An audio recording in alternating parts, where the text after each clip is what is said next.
उपमुख्यमंत्री अजित पवारांच्या संगमेश्वर दौऱ्यात मधमाशांचा हल्ला, पोलीस कर्मचारी आणि अधिकारी जखमी। उपमुख्यमंत्री अजित पवार यांना सुरक्षित गाडीत बसवल्यामुळे अजित पवार बचावले। ठाकरे सेनेचे रत्नागिरी जिल्हा प्रमुख रत्नाकर शिंदेंना पुन्हा पदावरून हटवलं। केज मतदारसंघात कला केंद्रावर पोलिसांनी छापा टाकला होता। हे कला केंद्र शिंदेंचं असल्याचा विरोधकांचा आरोप। एल्फिन्स्टन पुलाबाबत उद्या प्रकल्प बाधितांची MMRDA म्हाडा पालिका अधिकाऱ्यांसोबत बैठकीत तोडगा निघाला तरच पूल वाहतुकीसाठी बंद होणार।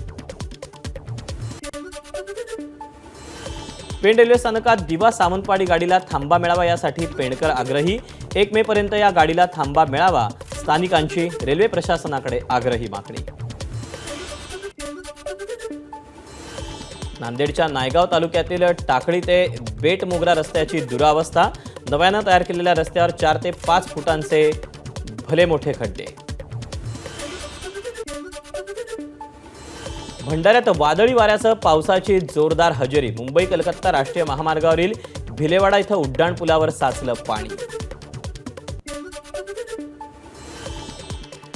ए doll made up by clay या झिरो बजेटमध्ये बनवलेल्या शॉर्ट फिल्मची प्रतिष्ठेच्या कान्स फिल्म फेस्टिवलमध्ये निवड।